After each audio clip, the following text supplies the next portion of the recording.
Okay, so we're finally here for the first episode of our new AgencyUK podcast. My name's Liam Edwards. I'm a senior designer working here at AgencyUK, and I'm sharing the stage with... I'm Dan Srokosz. I'm creative director here at AUK. And how are you feeling today? Yeah, I'm feeling alright. Positive? Yeah. The previous 10 takes. The first 9 were okay. Everyone did 10, which was a shambles. So yeah. We'll smash this I don't even know why we bother recording that one. It was a joke. Yeah, no, I'm feeling good. Feeling positive. It's interesting to have a chat about what we're going to talk about. Exactly. Yeah, so really, obviously the point of the podcast is that we are going to spend some time talking about different subjects around the agency. Unfortunately for the audience, we are the first two. So as the kind of a quarter of the creative team, I suppose, maybe a fifth. It would take, Yeah, something like that. We thought it'd be good to kind of talk about how creativity lives in a commercial world. So for me, I always think about when I started being, I should also say that we're both designers by trade, yes. graphic designers by trade. Yeah. And when I started at university, I was always told it was all about the idea. So, you need to, what's the idea behind this? What's the idea behind that? And really, I think that was the kind of starting point of like strategic design for me. Like, what's the point of this thing to exist? For sure. And for me, that's always a question, like why are we doing this? What's the point in the first place? Yeah.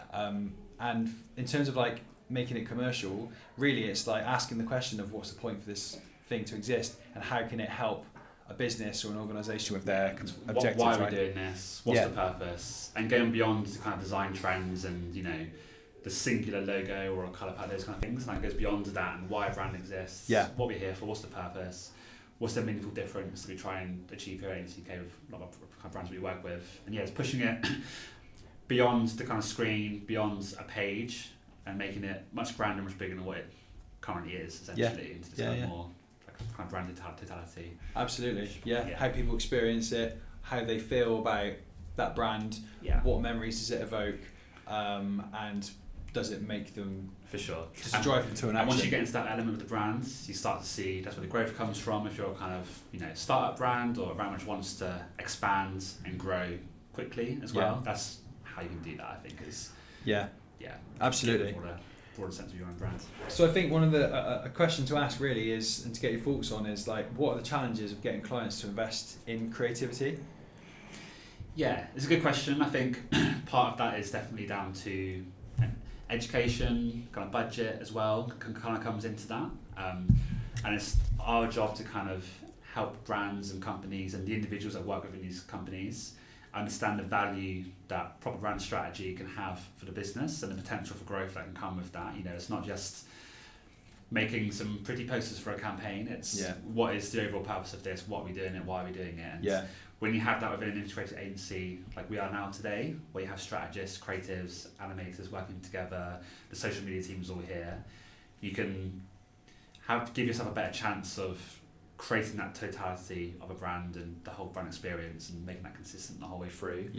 Whereas if you work with different agencies, for example, where they have different visions, there's different creative directors working there, there's different people with different goals and ambitions to do stuff for a brand. You end up putting in different directions, you end up with just the Frankenstein monster of a brand essentially. So I think, the understanding of the benefit financially which can come from that, but also just the improvement that your brand can have from all levels is consistency, quality, understanding from client to agency side, and then being on that process the whole way through is really important as well, I think. Taking them on that journey, and then from that, then that drip feeds down the entire organisation in terms of the benefits of that. So I think, definitely. I think there's really interesting points in that, and I think for me, like from what I've learned and what I continue to be aware of, is that there seems to be like a polarity between a creative team. So like when I go into a meeting with a client, if they don't have the education around the impact of creativity on their bottom line, there's a big jump between what I'm thinking and what my assumptions are around creativity and how it can impact the business, and what their perception of the creativity is. And I did a rebrand once, and the guy, after we did, so basically there was this brand that we did, I won't name names, but it was like, it had the worst identity I've ever seen in my life. And we came in and did a whole rebrand, tweaked the name a little bit, gave them a new tagline, whole new visual identity system, did like van livery and stuff like that, livery, however you want to say it. And I remember after, like, one of the owners of the business just was like, yeah, it's just like colouring in pictures in it. And I was just like, yeah, of course, you carry on, you carry on thinking that. But after the brand had been delivered, he literally said to me, yeah, you didn't really do very much, did you? You just coloured in some stuff. And I was like, yeah, that's fine. It's got nothing to do with the fact that your brand's brand owner can have that perspective when, like, my mum says that. Yeah. And my brother yearly will still remind me that I've got like a arts degree where I just coloured around and coloured in and messed around for 3 years or whatever. I know. It's like that attitude from a brother who's teasing you is funny. But I guess when it comes to a brand, it's important to have that kind of perspective on the importance of it. And it's your brand and your business. You want to have that respect for the output and what's going into that and the work that goes into it. And I think it's definitely a fair point and colouring in.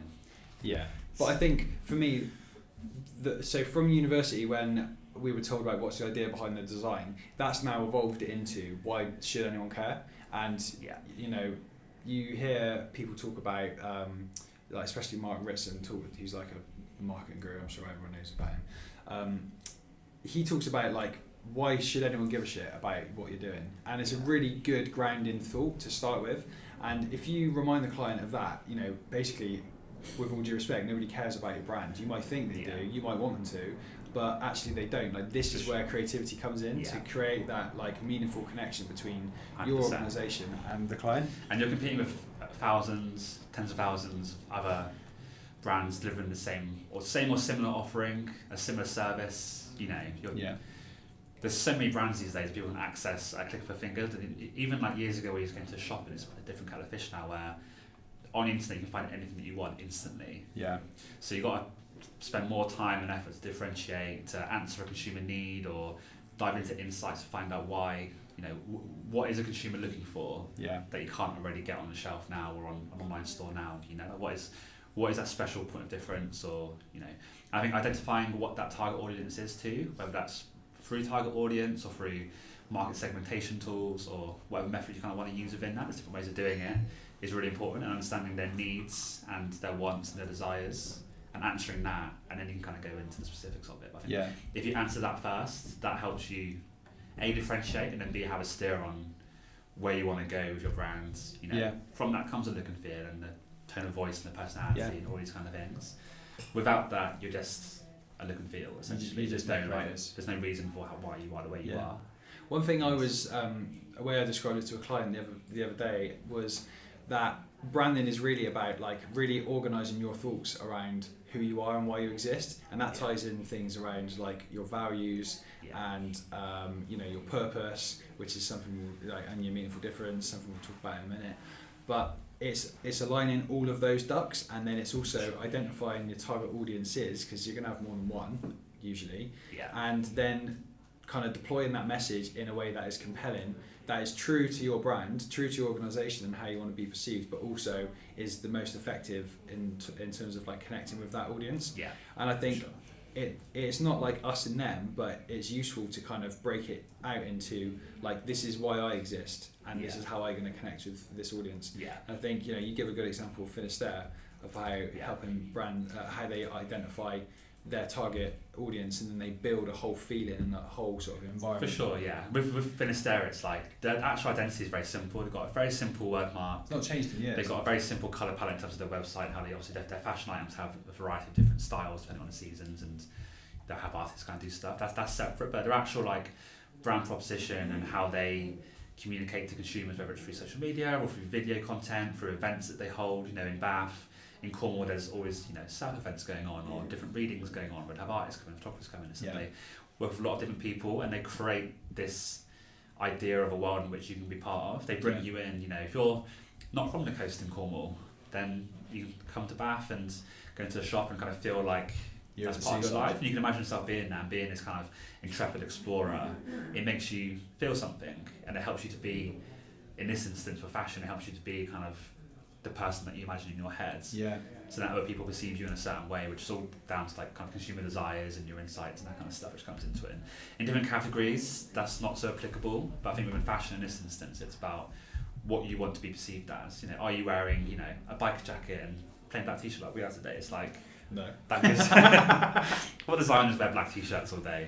But it's like you all wear certain things for certain purposes, and whether it's conscious or not, it's it comes from a desire to be perceived in a certain way. I think Finisterre do a really good job of that. But to build on that, like purpose is so important, because to use Finisterre as an example, it is about having people identify with a particular kind of, say, group or community. Yeah, and it's a cause as well. And a cause. So the cause thing, like they're doing a lot of great. By the way, this isn't the Finisterre podcast, but like we love your work. Big up Finisterre. Yeah. Sponsor us. Yeah, I love a code. Another one, thanks. So they do a lot of work with charities to kind of open up, make sure the sea is accessible for all. Yeah. And they're partnering with a wetsuit kind of they're working with a custom wetsuit kind of adaptation business where people who wouldn't normally be able to get in the sea on a surfboard and they were able to do it, and that then widens their purpose out even further. Yeah, exactly. But that's also that's back up to their purpose and what they exist for.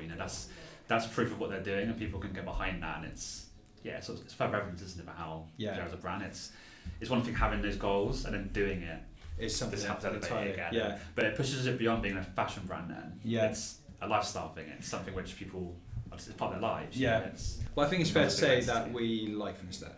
But in all seriousness, it's a good example. Consumer brands, it's much easier for consumer brands to kind of build this environment that people can aspire to be in. Like obviously Patagonia, they're in the same area. But if you were to look at something that's much more kind of mundane, no offense, but like ketchup, looking at Dr. Wills, their whole purpose is to kind of, well, not to speak for them, but like their whole purpose, in my perception, is that they want to create condiments that just aren't full of crap. Now, I'm sure it's not worded like that, but the way, as a sort of angle for them to challenge the big brands, it's really interesting because they're founded by a doctor, hence the name. Yeah. And I kind of did a post about them before where they've just got this, because they've got their purpose so well aligned, they're able to activate that in a really meaningful way. Yeah.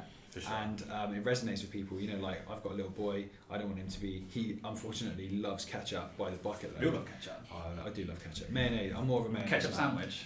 Ketchup sandwich. Yeah, I love mayonnaise and bread. My brother used to have. You'll hate me for saying this. Pizza sandwiches with just ketchup slabbed all over it. What, pizza in a sandwich? Yeah. Okay. Ketchup. No, lunch is sorted for tomorrow. Yeah. But I think it having no, he's gonna love it. Having that purpose, I think, comes back to commercial creativity, because it's about making that meaningful connection with audience, and we talk a lot about meaningful difference here and how that enables your business to stand out from the competition for all the reasons we've already mentioned. Yeah, and that comes from a kind of consumer level as well, isn't it? It's like a big brand might have more sugar in their products.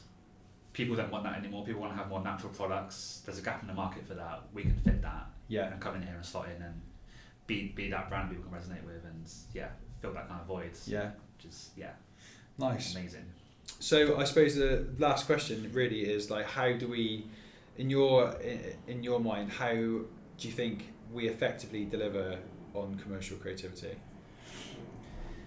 I think it's through different processes and techniques that you can use. And start from the very beginning again, it's the insights, consumer trends, but not necessarily design trends. I think in this instance, because as we kind of mentioned before, they can be transient and don't always apply, and it's dressing up for a lack of creative strategy. Essentially, I think a lot of the time. Starting with the strategy is the place. It sounds cool and looks cool, but it's not actually that cool when it comes to making money for a company. Yeah. So having a kind of sound strategic starting point. And then having people on the journey the whole way. So I think an important part is having creatives with strategy as well. It's quite a common thing in design studios where the strategy is like an alien thing where it's like they're the enemy almost. Yeah. They're the ones who kind of tell us what to do or don't understand the design process and vice it's versa. It's mad thinking, isn't it?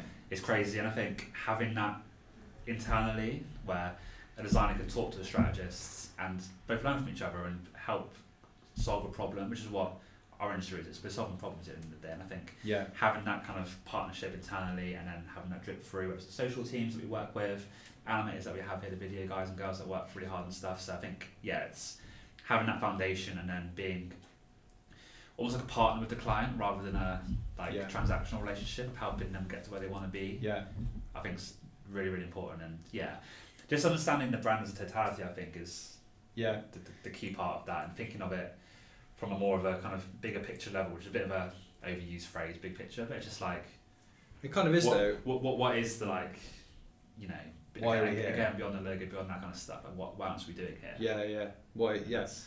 And for me, I think a lot about how important strategy is, and like how important those smaller steps are, and taking the client on the journey. Sure. So the way when we do a rebrand, we talk about brand territories, right? Yeah. And I said to a client this morning, actually, like, the point of the brand territories is for you to actively not like some of them. Like, this is the temperature gauge. You need to get a feeling. But people are scared of that. People don't want to see something like, oh no, but if it turns you off, then it's that's a not good right. thing. That's so fine. It's not right then. Branding is as much about knowing what you don't stand for as it is what you do stand for. Yeah, and I think you want to elicit that response from somebody. Yeah.